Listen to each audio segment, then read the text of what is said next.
যে এই সালাতটা এত গুরুত্বপূর্ণ যে সাত আসমান থেকে নিয়ে জমিন পর্যন্ত, যে পর্যন্ত আমাদের খবর আছে, প্রত্যেকটি মানুষ এবং জিন প্লাস ফেরেশতা সবাই নামাজে আদিষ্ট, প্রত্যেকে সালাত পড়ে।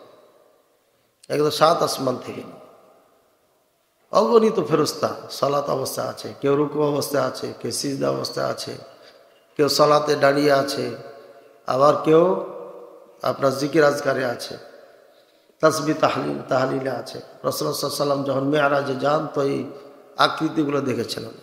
তো বোঝা যাচ্ছে যে সালাত আসমানও আছে, জমিনও আছে। এই সালাত এত গুরুত্বপূর্ণ যে রাসূলুল্লাহ সাল্লাল্লাহু আলাইহি ওয়াসাল্লামকে আল্লাহ নিজে ডেকে উপহার দিয়েছেন। সুবহানাল্লাহ।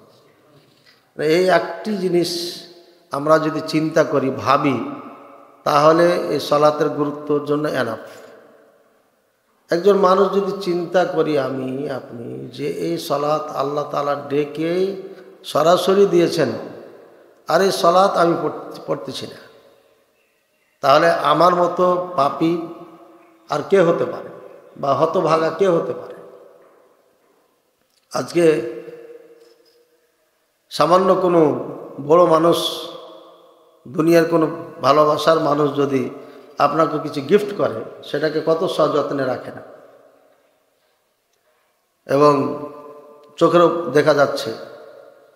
কিন্তু যে আল্লাহ তাআলা, যাকে আমি ভালোবাসি বলি, যাকে ভালো না বাসলে পারে আমার ঈমান থাকবে না, যাকে আমরা রব হিসাবে, খালেক হিসাবে, সব কিছুর মালিক হিসাবে মানি, এক কথায় আমার রব, সেই রবের একটা গিফট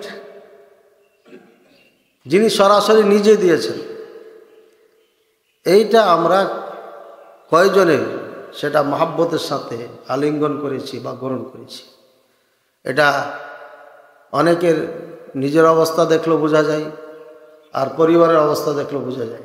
অনেক সময় আমি নিজে সালাত পড়ি, আমার পরিবারের সালাত পড়েন।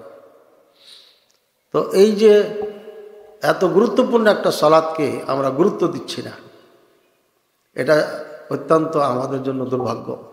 আল্লাহ তাআলা আমাদের বুঝার তৌফিক দান করুন।